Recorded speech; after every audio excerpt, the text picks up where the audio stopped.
Good morning, everyone. Morning, morning. We are officially live streaming on the AWM YouTube channel, where you can also check out previous presentations. So really thank you all for coming out this morning. I know it's a little chilly in here, but I am sure Dr. Jackson will warm it up very soon. And if you didn't know, my name is Dr. Talitha Washington.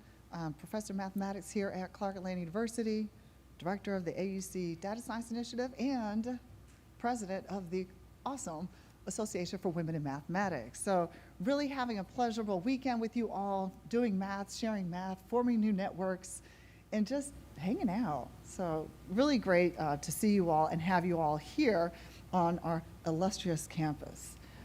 And so they told me there's some logistical things that I need to share. So let me make sure we do that, because I think some people will be departing today.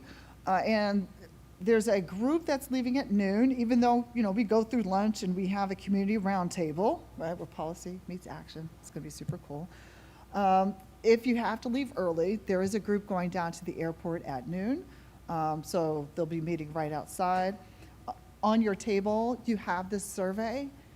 The Policy and Advocacy Committee wants to know what's important to you so we can best serve your interest and help you be connected. So if you could take a moment to fill out the survey, that would be great. The mail room right across the hall closes at noon, so if there's something that you need to mail, please do that before 12 noon Eastern Standard Time today. And I think that's it for the announcements. Really just thankful to all the local organizing committee, the folks who are sitting outside, the students, the CAU TV, got to give them a shout out. They've been here the whole weekend. Our fantastic photographer who's been catching our beautiful faces. And it really is, it's an orchestrated event that I'm just hanging out, but it's really the organizing committee that's been doing all the work. And thank you to all the plenary speakers, to all the breakout session speakers, the discussion groups, and don't forget the yoga. So that was super cool to add that in. It's good to have a balance of life, both on the yin and the yang, right?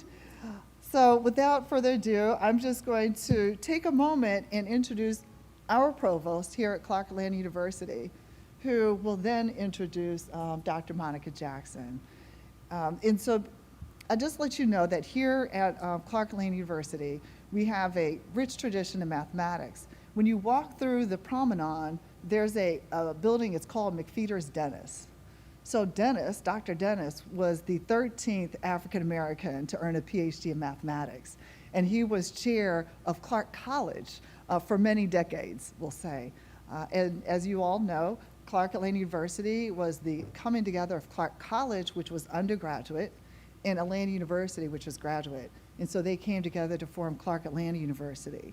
We also have a rich legacy. One of my favorite, don't tell the other mathematicians, but one of my favorite mathematicians, Dr. Abdul-Alim Shabazz, was here at Clark Atlanta, well, actually at Atlanta University, where he served as chair, and he was a staunch advocate for increasing participation in mathematics, and he was never shy to share how this should be done. So really appreciate the legacy that comes before us.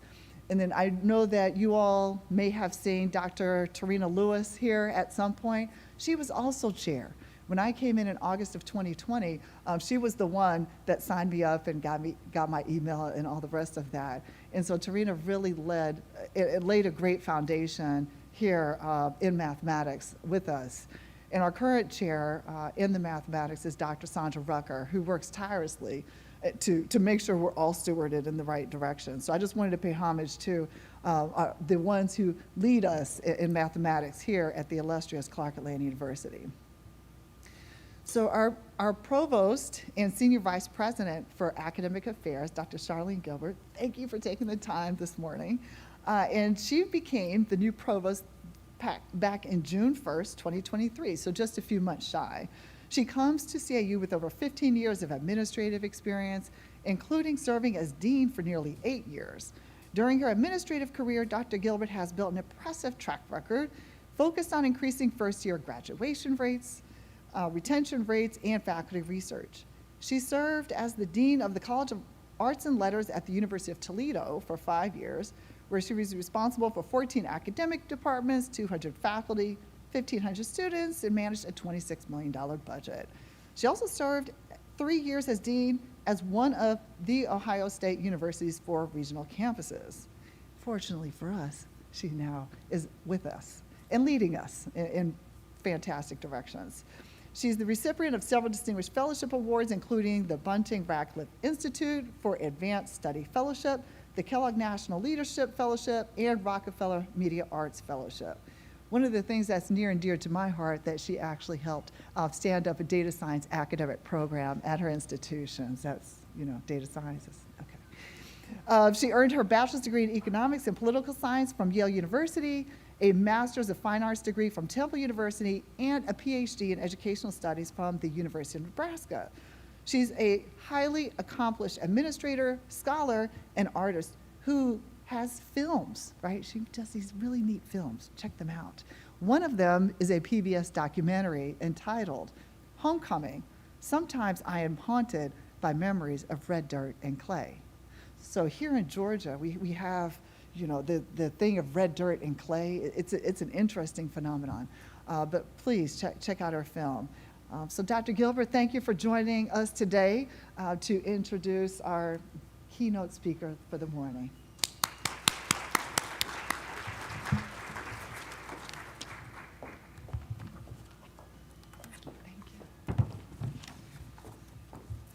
Good morning, everyone. On behalf of Clark Atlanta University, it is my pleasure to welcome you all to this morning to our historic campus. Thank you so much for choosing our campus to convene the 2023 Association for Women in Mathematics Research Symposium. I am particularly pleased to welcome you all here today for many reasons, including the fact that for the majority of my 25 years in higher education, I've advocated for more women and students of color in STEM disciplines. And throughout that work, women math faculty have nearly always been at the front of the line, standing shoulder to shoulder with all of us in the academy who are committed to making sure our classrooms and research labs are filled with the mosaic of excellence and talent that can be found all across this country and the world. Thank you for the critical role you have played for the past 50 years in working to increase the presence and visibility of women in mathematical sciences. Today, I'm also so pleased to join you because I have the great, wonderful honor of introducing your plenary speaker, Clark Atlanta University alumna, Dr. Monica Jackson, who currently serves as the Deputy Provost and Dean of Faculty at American University, which is also where I was a tenured associate professor many, many years ago. So we are just like sharing stories from the ways our paths have crossed. Dr. Jackson began her research career when she was an undergraduate student here at Clark Atlanta University. While here, she participated in that experience, which solidified her career goal of becoming a university professor and scholar. Dr. Jackson has served as an associate dean of undergraduate studies in the College of Arts and Sciences at American University, and established their first summer program in research and learning for undergraduate students and faculty from across the country.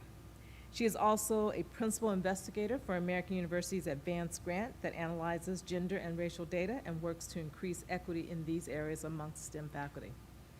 Dr. Jackson's current research interest is in the area of spatial statistics and disease surveillance, with applications for investigating methods for detecting cancer clusters, global clustering patterns, and developing simulation algorithms for spatially correlated data.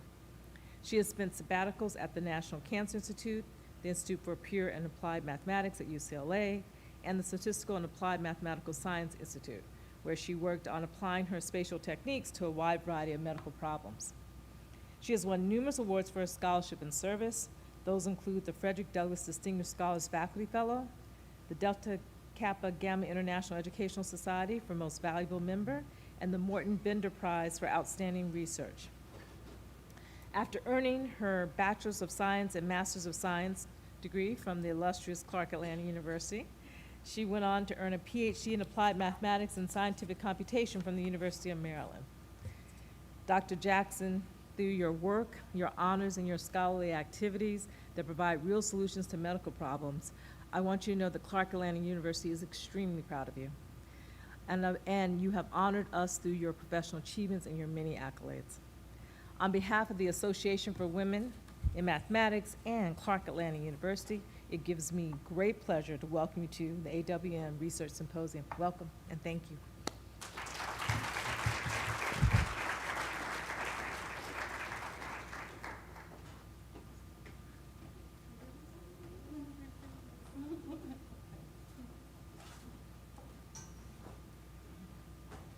Wow, thank you so much for that. I can't tell you all how special it is for me to be here, back at my alma mater at Clark Atlanta University, to be invited by the Association of Women in Mathematics to give this talk, which is so instrumental in my early careers. But to have the provost of Clark Atlanta University introduce me, it was such an honor. I think when I was an undergrad here, I didn't know what a provost did, but now I am a deputy provost. I know full well how busy you are, and this is not part of your job description, I know that. So I just definitely appreciate you doing that introduction and welcome me back here along with the other administrators here at Clark Atlanta University, so thank you so much. So I said this is a super special moment for me coming back home to Clark Atlanta, so I want to go down memory lane a little bit before I actually begin my presentation, so I'm going to show you some slides. For one, that's me when I graduated. I graduated in 92 and 94 with my bachelor's and master's in Clark Atlanta. And I did not know then the impact this university was going to have on me. And I met many friends along the way here that I've kept through the years.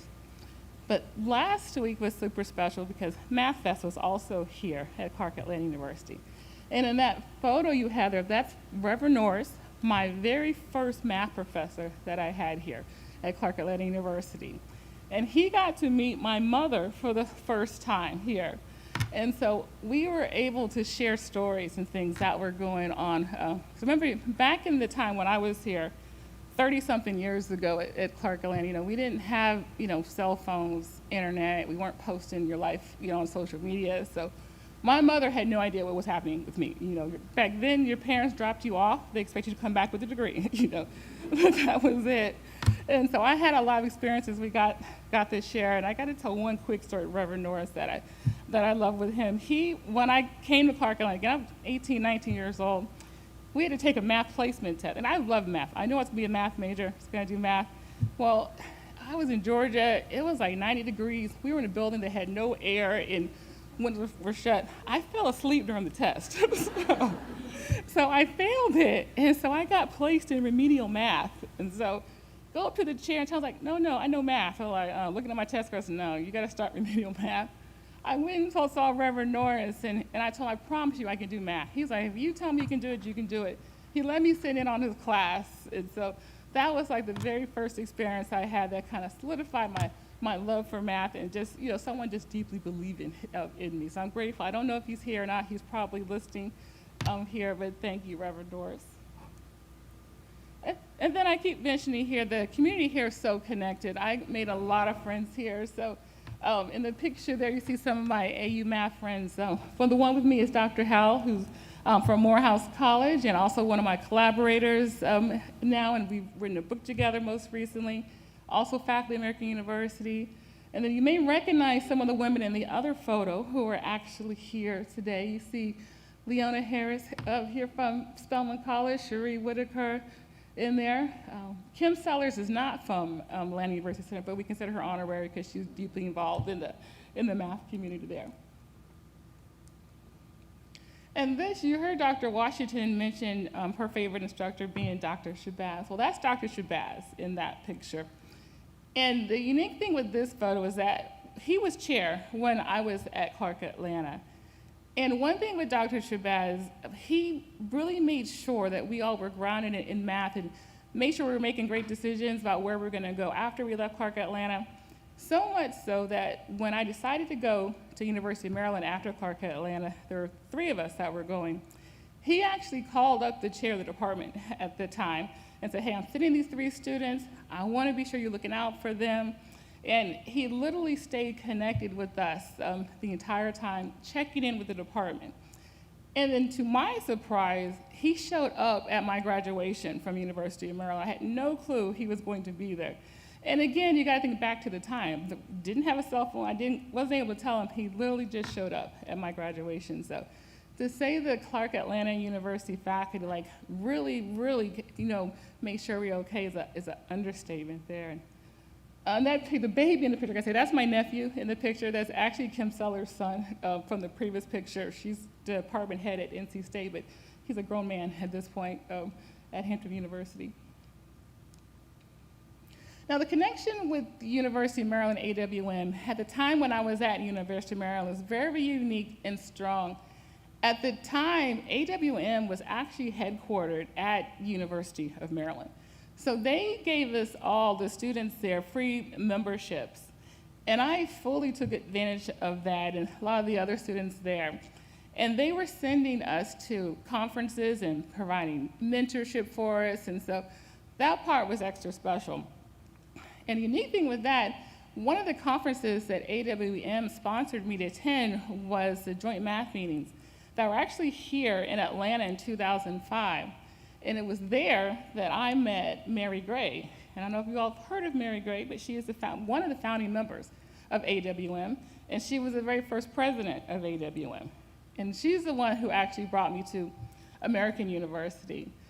And when I met Mary Gray, it was at a banquet at the joint math meetings.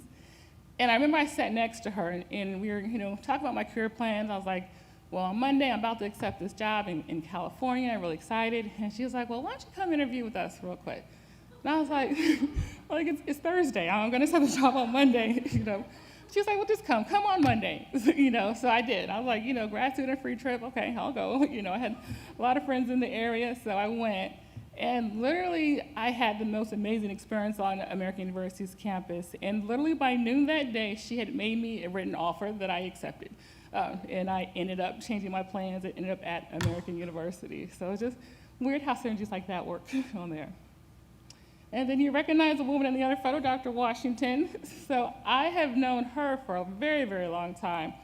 So I told her I would not tell any of our stories from grad school, but I will just say I am super proud of you. And I think back when we were in grad school that I don't think either one of us thought our career path would be this trajectory at all, I think our biggest goal then was we wanted to graduate. That was it. We didn't think past, and that was an amazing milestone. So to see you as president of this organization, I'm very proud of you. Okay, so now I'll get to my talk, what I came to talk about. So it's a little bit about me. I'll start with a little bit about me, about my background and my work, and I'll talk to you about why I do spatial stats and what it means. And then I'll go through one of my research problems that I've worked on in this field and show you some applications of my work. Okay, so to start, my background it's come from a lot of ways. So I have worked in industry. I've done internships in industry. I've done sabbaticals at the National Cancer Institute, worked at UCLA. I did a postdoc at Emory University. I think all of those experiences kind of shaped my love for studying public health research and diseases. And so my background is focused on a more theoretical way of detecting disease. I develop mathematical models that detect diseases, then I apply them to applications. So what actually is disease surveillance? So I study global trends in diseases. And I don't look so much at infectious diseases. I look more at spatially correlated diseases. So, for example, COVID is an infectious disease. So, or cold and flu. So, if someone in here, say, is sick and they cough, the people around you are more likely to get sick than those further away. That would be a spatial trend. I study diseases more like cancers. So, for example, if you look at cancer rates in the United States, particularly if we looked at skin cancer rates in the United States, skin cancer rates on the West Coast are by far higher than they are, say, on the East Coast. A lot of studies have been done about that. One big reason for example, in California, is that people spend a lot more time outside. The weather is beautiful for a lot greater time of the year. They exercise more out there than on the East Coast. Again, we have a lot, it snows and the weather gets cold. And we know that the sun is a correlate for skin cancer. So because of that, you will see these global trends happening there. So that's the kind of diseases that I study. Not so much infectious diseases, but diseases you get because of where you live. And with the goal being of studying these diseases to be able to predict the patterns that they have so that you can plan for the future, such as developing medical facilities or treatments for diseases. Okay, so let me go through and explain to you what spatial data actually are. So in this map I have of North Carolina, it's divided into its 100 counties. The data sets that I study that are spatial data sets are data that are on a lattice like this. So I have to find a region, divide it into sub-region, and then for each of those regions, I have some sort of count. So each region would have a number of people that have cancer, the number of people that woke up sick, or number of people, or some type of rate there. And the idea being that those counties or regions closer together are more alike than those that are farther apart. You think back a map, say, of Georgia. You know, Georgia's known for their peaches. The soil is right here. So if you were to plant fruit here, you expect the same yield, close yield, if you planted the fruit in Fulton County, a further out county. But the growth should look nothing like if you planted it in my hometown, say, of Missouri. That's what spatial data on a lattice look like, and that's the particular type of data that I actually study. Now, one thing you're going to hear me talk a lot about, because I deal with spatial data and relationships matter, the neighborhood structure matters a lot. So in all of my spatial studies, I have to determine what actually constitutes a neighbor and what a neighbor actually looks like. A lot of times in spatial studies, we define neighbor as a distance. So you may look like you're considered a neighbor of me if you're certain miles apart. But there are a lot of ways to define a neighbor, and I'm going to go through a couple of those. So the first thing in beginning a spatial study, you have to make what's called this weight matrix, this neighborhood weight matrix. So in this map, this is a map of Western Africa. And this is based on a study I did a little while ago where we were looking at malaria mortality rates in Africa. So malaria worldwide is the leading cause of death worldwide. And there have been a lot of research on this that is correlated with climate. Particularly with the change in growth of mosquitoes because of global warming. So there's been research on that, and I did a study where I actually looked at that as well.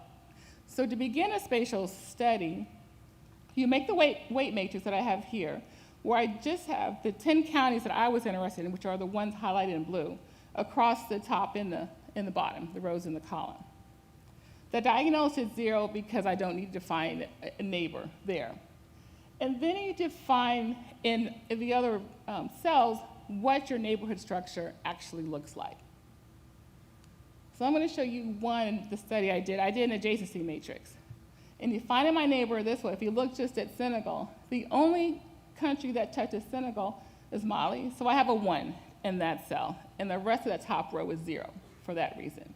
So you go through that for the whole entire area that you're studying to create this neighbor adjacency matrix. Now, in this type of weight matrix, I only need to do the top or the bottom part of the diagonal because it's a symmetric matrix. But in other types of neighbor dependency, that may not be the case. So let's go through this one. This is another popular one. This is a distance one that's based on a Euclidean distance. And so I'm computing the Euclidean distance, but I also have a scale factor for that ki where I could offset that distance if I wanted to. And so the k can be a constant there. So in this way, I could define you as my neighbor if you were a certain distance away from me, and I could minimize your impact the further away that you are from me with this equation. So it would be a gradual decline on your impact on me on this one. So this is another popular one that's done. The population density weight matrix, this is one that's not commonly used because it gets more complex on how to use it, but it's generally not going to be a symmetric weight function when you use this one. This is one that takes into consideration your actual neighbors that are around you and how many people are around you. So an example would be if you think about New York City. If there were an epidemic or a pandemic in New York City. Neighboring areas would be impacted by that, because a lot of times people who live in rural areas or smaller areas will travel to bigger urban areas for entertainment or other resources that they need. But the reverse doesn't happen all the time. So someone who lives in Poughkeepsie, New York, or Rochester, New York, may go into the city. More often, someone who lives in New York City actually goes to those areas. So you can define this population density matrix that takes that into consideration, that if I'm in an area that is an urban area with a large population, it minimizes the impact that smaller regions around me would have. Yet smaller regions that are there, they will be impacted more by the larger region. So it's not a symmetric weight function, and the smaller rural areas will have a much wider or by far more neighbors impacted. Okay, so there are a lot of issues with this in a spatial study. So for example, you heard me talk about distance. I said I use Euclidean distance. If you're doing a real study, Euclidean distance kind of maps the way that a bird would fly. We don't travel that way, so it's not a really accurate distance. If you're looking at small areas, then maybe the area's not too bad, but if you're looking at how someone might travel a really long distance, it's probably gonna be way off. So it's not the best distance. You could use an arc length instead, again, more complicated to compute. You could use a city block distance, but again, still not accurate. Doesn't take into consideration, say, traffic or maybe if you even took the train or things like that. But the big thing with spatial analysis, this initial part is the most important part of the study. You get different results depending on how you actually define your neighborhood structure. This map that I have on this picture, this is, again, made up a region, and again, to show you how I do studies, another big issue that happens. In this map, you have to determine, if you're going to use distances, what are you measuring, and where are you measuring it? So I generally use the centroids. So if I'll take a region, I'll find the most center point, and I'll calculate distances that way. That's one way to do it. However, you could take borders if you want. If I can go back to the map I did of Africa, Mali's huge. And so choosing that center point versus choosing one of the points on the border, you get very different results doing that. So you do have to choose early on how you're even going to measure your distances if you try to use distances in your equations at all. Okay, so where do I actually get the data that I study? I mentioned I study, most of the time, I study a lot of cancer data sets. So I've studied, like I said, leukemia, I've studied colon cancer, breast cancer, head and neck cancers, a lot of different cancers, and I tend to use registries for that. You may not know in this country that if you are diagnosed with certain diseases, such as strokes, heart attacks, or cancers, you're automatically put into a database that's, for cancers, is maintained by the National Institute of Health on there. And that's automatic, and your doctor has to put that information in. And researchers have access to that data. And so the public has access to one version that doesn't have a lot of detailed information, but researchers can get detailed stuff, such as your gender, where you're from, your income, things like that, to do analyses with. So that's generally a good data set. It's one I commonly use. One big flaw in this data set, particularly with cancers, if you're diagnosed with, say, a disease such as a cancer, a lot of times people will go and get a second opinion, and they're expected to do that. Well, if you don't tell your doctor you're getting a second opinion, you get put into this database twice. So the data there are not absolutely accurate, but it is one of the better data sets that we have. School absenteeism, that's another early indicator disease set. So for example, if you all have children and they get sick, you'll pull them out of school. In the United States, we have to keep, in the public schools, we have to keep track of school attendance. And that can be an early indicator for a lot of children are not going to school, that maybe something's going on in the environment that's making them sick there.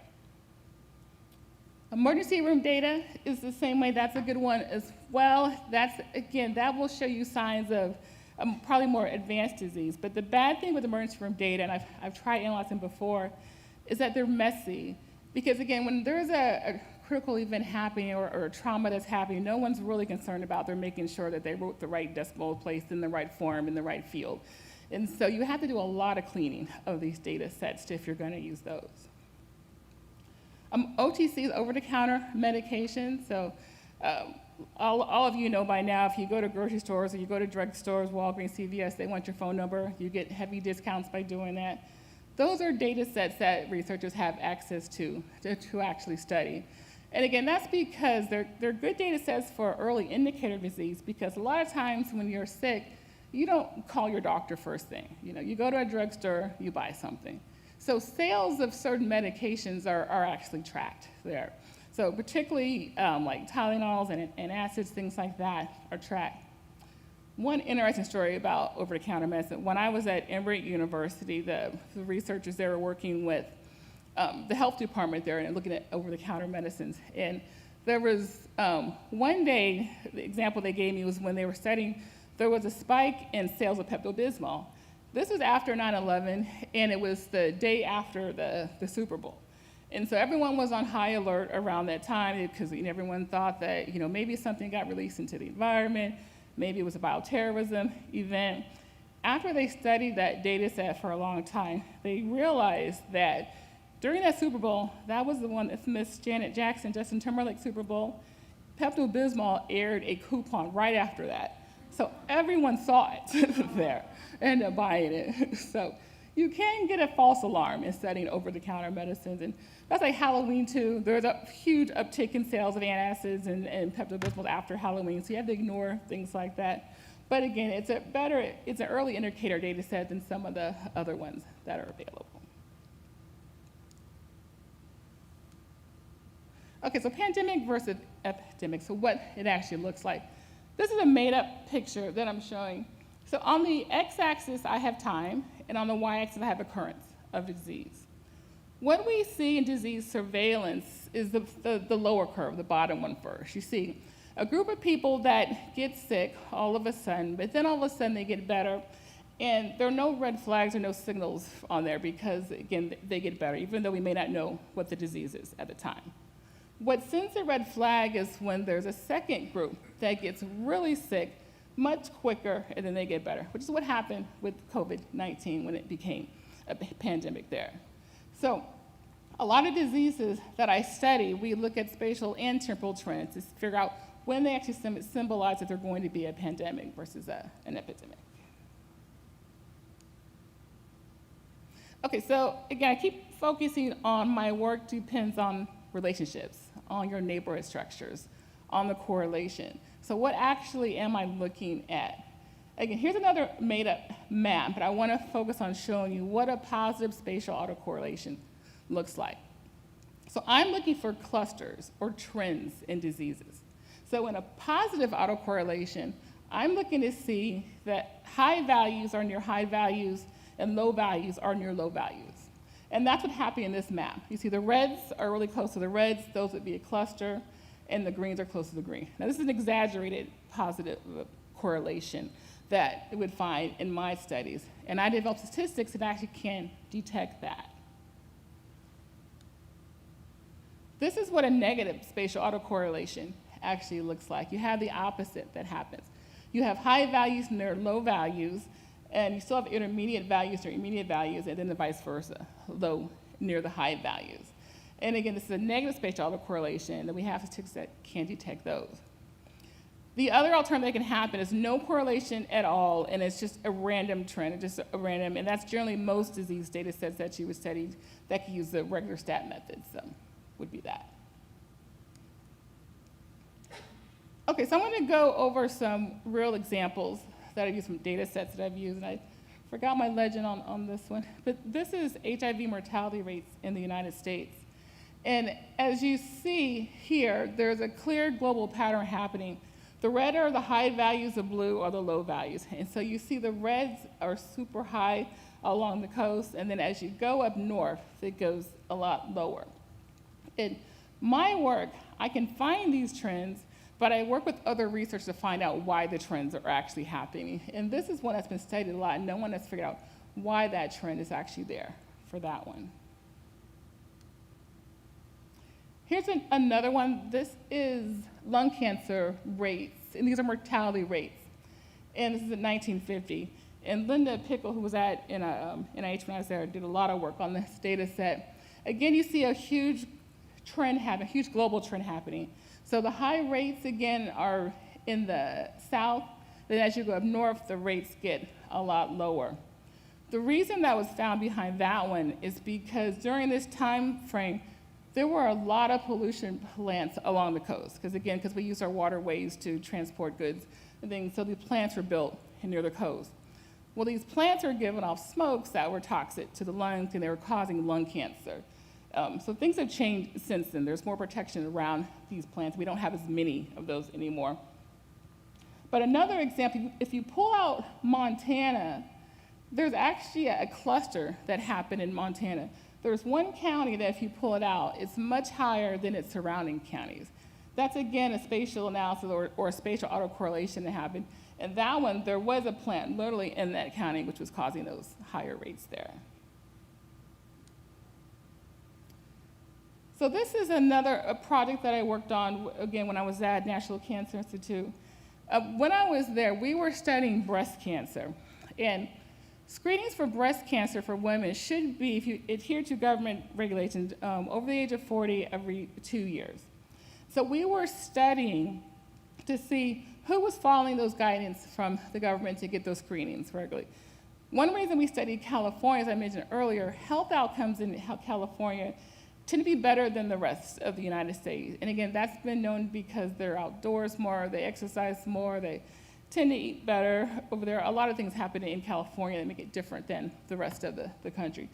And they actually, in California, I think the goal rate for the US is to have 80% of women to adhere to the guidelines, and they actually exceed that. So that's one reason why we're studying it, to figure out what are some indicators that we could use in the rest of the country, or what should California do to even raise those rates even more. So I'm not presenting the whole study here, but we made this spatial map where we actually looked at the mammography screening rates in California. And I work with a team of researchers. Like I said, in my work, I can find the trends, I can find the mathematics, but I don't know what they're based on. Well, I had some of my group that we ended up overlaying the rural versus urban area map, which is what this first map here is. If you put that on top of there, those high rates coincide directly with the high screening rates for mammography screening rates in California. So that was one relationship that we found. But the really interesting thing that happened when I was at NIH, I have maps all over my office when I was there. I had that map posted, and someone walked by, and they happened to notice that the dark spots also lined up with the highways in California. And so we overlaid a highway to look at that, and we did some statistical analysis and found that's actually true. And so what we realized that because, like in California, because there's not a lot of public transportation, traffic can be difficult there, women will go get screened if you put a facility near a highway there. So put a facility near a highway and in an urban area actually raised mammography screening rates in California. So that's kind of how, when I make these maps, how I work with other researchers to figure out what these trends actually mean. The next few slides are a study that I did looking at colorectal cancer. So colorectal cancer is it has the third highest mortality rates in the United States. It impacts women slightly more than men, and impacts African Americans by far more than any group. So in this map, we were looking at some of the correlates there for colon cancer mortality rates.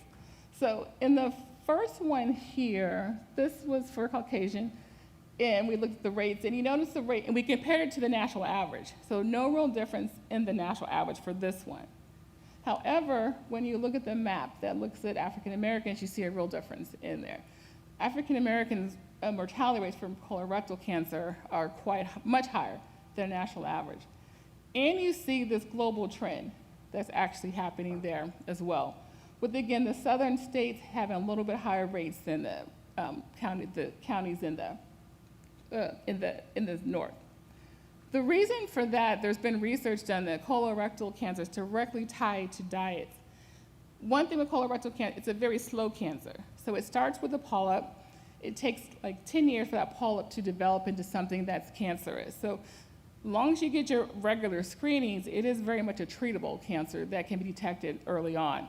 And so with this research, we did a lot of recommendations that the screening interval right now for the yes is every 10 years after the age of 50, but for African Americans, it should be much sooner than that, perhaps every 5 years, because the mortality rates are so much higher. And this one, again, we looked at Hispanics, and we did not find any true clusters in this one either. So this is an interesting study that I did with a group of students early on. We were looking at leukemia mortality rates in the United States. And with leukemia, there's been a lot of conflicting research of what causes leukemia, what the best treatments are for leukemia. With this study, we compared to a study that was done that NIH did a few years earlier that said there was direct correlation between perhaps where people lived and their, if they, leukemia, I guess, mortality rates. So here we mapped here all the locations of nuclear plants in the United States. And at the time here, there were somewhere around 80 nuclear power plants in the US. The idea being that families that live near these plants probably had a higher incidence of leukemia mortality rates. Well, what the students found when we did this analysis was the exact opposite. We did not find a spatial relationship at all from these plants. The interesting thing about that, we looked at other diseases as well around these plants, such as heart attacks and strokes, and also a lot lower. So the theory is now was that people who live near these plants, they know they live near them. They know they're at risk for being exposed to toxic chemicals and radiation. So they do everything else in their life right. So, they drink a glass of water a day, they eat their vegetables, they don't bungee jump, they wear their seatbelts, they drive safe, everything they have control over in their life, they do right. And they end up developing these very healthy, strong bodies that can withstand other diseases. And so they end up having better health outcomes, which is why we didn't see the trends that we're expected to see here in this map. So those are just a few of the spatial analysis studies that I've done. But why this is actually important, like why go through the steps of making sure your data does or does not have a spatial trend is important. If you use regular stat methods and you don't assess if you have a spatial trend, if you're doing geographical studies, you'll get the wrong answers and won't know it at all. A lot of people, use software, you use R or SPSS or some software that gives you out a number or p-value. Those numbers mean nothing if you don't check all the assumptions beforehand. So if you have a spatial data set that has a spatial trend that's truly as positive or negative spatial autocorrelation, and you don't check for it, and it's there, you'll end up finding significance when you don't actually have it. And not only that, you'll end up finding a stronger significance level there. So in actuality, you get fooled twice in your results. You end up believing you have a correlation when you don't actually have one, and you actually believe your correlation is stronger than it actually is. So that's why it's so important to do this background work on your data sets if you're looking at geographic data sets, such as cancer data sets or the COVID-19 data sets.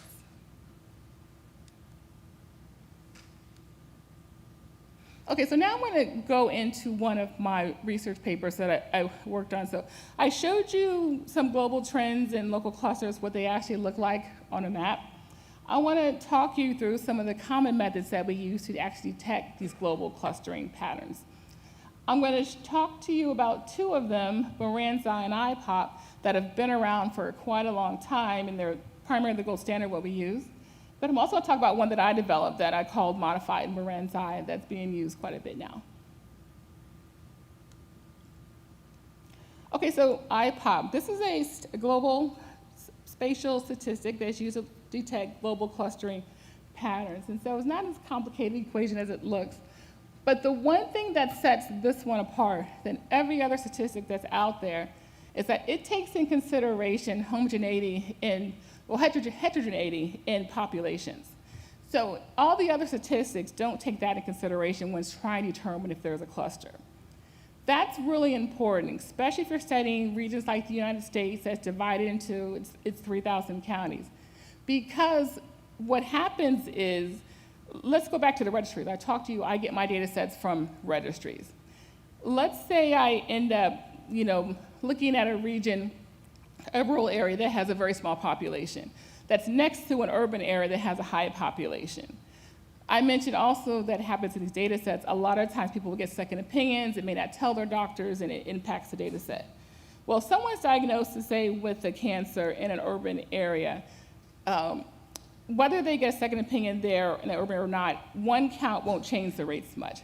But if they move to a rural area, it can change the counts quite a bit.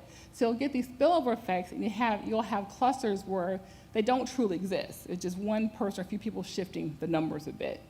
That's what this statistic is good for. It takes into consideration that the populations in the counties can vary quite a bit, and that population could be the confounding factor that symbolizes a cluster whether or not there is one there. This is Moran's eye, again, another popular one that's been around a while. The one thing with Moran eye does, if you look at the equation, the I's represent my location of interest. The J's represent my neighbors.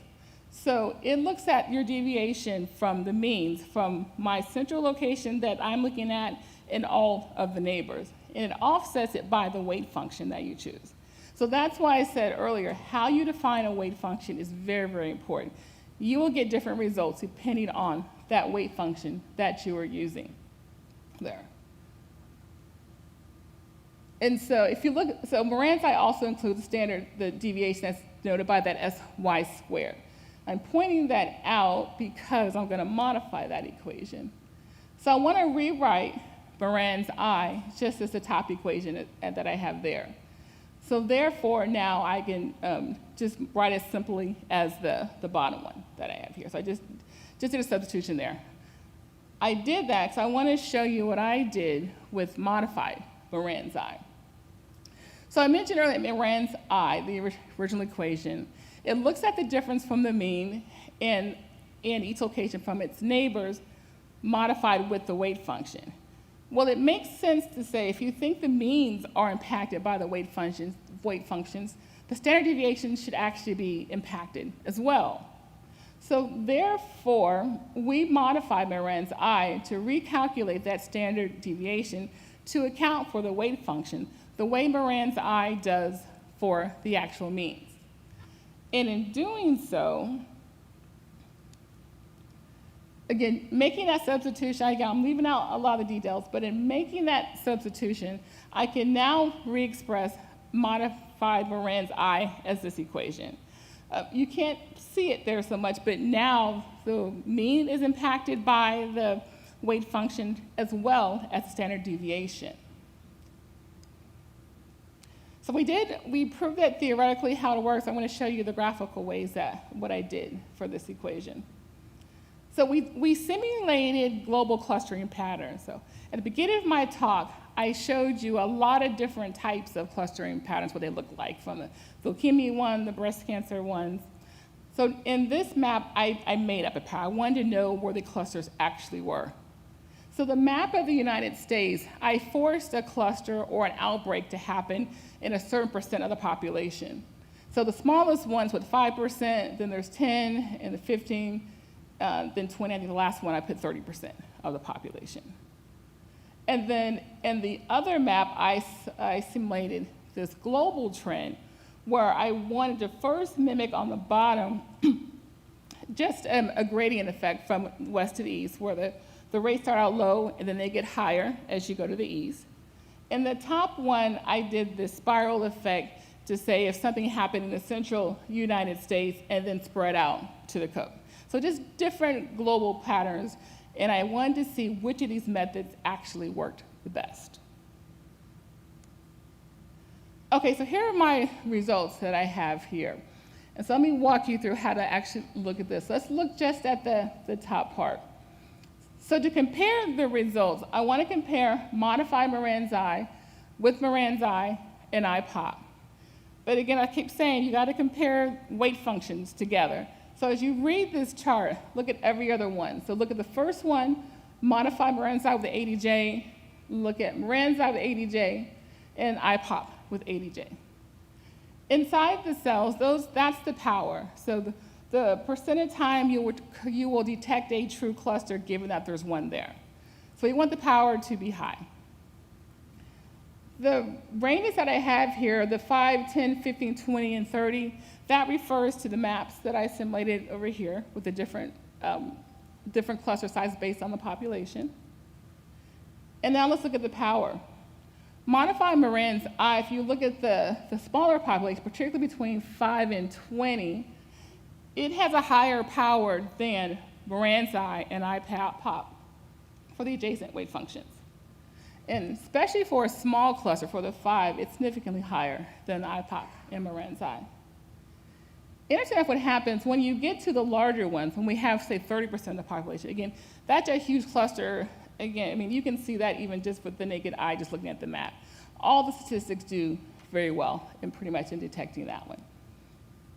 Let's move to the population density weight function that we use instead. So again, modified Moran's I does perform better than the other statistics. Again, there's not as big a difference, and that's because, again, in the beginning, the population density weight matrices have a lot more information than the adjacency weight ones. So for using the adjacency weight function, you're only going to have between 1 and 12 neighbors in the US. That's the biggest you have for using counties. With the population density, you can have hundreds are in there. So the more neighborhood information that I have in spatial studies, the better they are. So that's why for using the population density weight function, it's not as critical as to which method that you actually use. Let's look at the bottom one that has the spatial and the spiral trend and the linear trends that I have here. Again, those are big global trends, but let's look at the adjacent weight function. So the very first column, the third column, and the fifth column that I have here. So again, my modified Moran's I was able to detect those global trends better than the other statistics. Remember, all that I did in that modifying was I made sure that the variance included the weight function, just like the numerator of Moran's I did as well. And that's the case also with both those trends, the spiral and the linear trend that I have here. I had higher power than the other ones. So in this paper, we also did an application area. You can't tell on this map, but this is central New York divided into its county. There was a known cluster of leukemia rates that were happening in these counties. So we ran Moran's I and my modified Moran's I and IPOP to see which one could actually detect that global cluster, that cluster that was actually happening there. And as you see, I have the p-values there. All of them were able to detect it, but modified Moran's I was able to detect it with the smallest p-value on there. So that's an overview of kind of the work that I've been doing. I study other diseases as well, but the methods that I have don't just apply to diseases, they apply to any field. The spatial stats method actually got first developed to study land plots. Fisher, known as the founder of statistics, used spatial methods to figure out how to do a study to determine which fertilizers you should use to plant in a field to get the best growth from crop. So he did the first study that used the first spatial methods, but I happen to apply mine to diseases.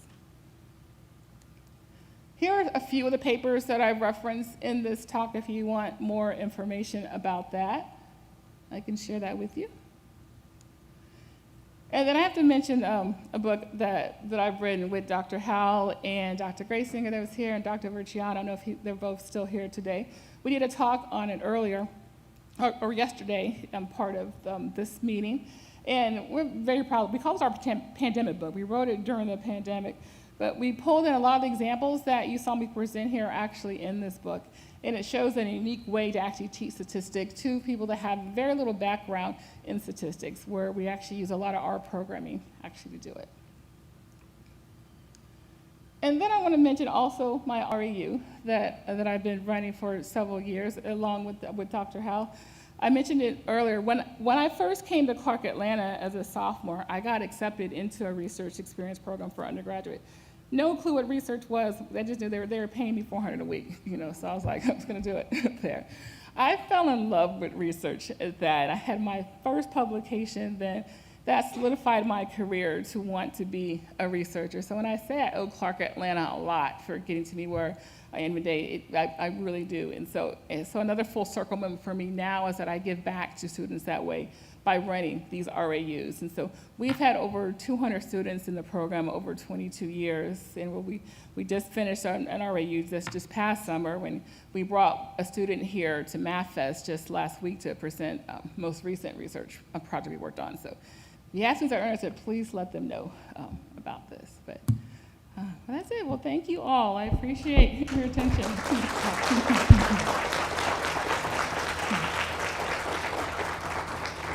Thank you, Dr. Jackson, for that informative keynote. If you want to share it with your family or friends, it is on our YouTube channel, the AWM YouTube, so you can watch it later. Thank you. It's a fantastic presentation. Thank you. She will be around if you'd like to talk with her and ask some questions. At this time, we're going to transition to our panel, which will start at 11:30, and it will be on math research in government and government labs. Then we'll take a quick lunch break and then have a community roundtable on AWM's policy and advocacy priorities, actually your priorities. So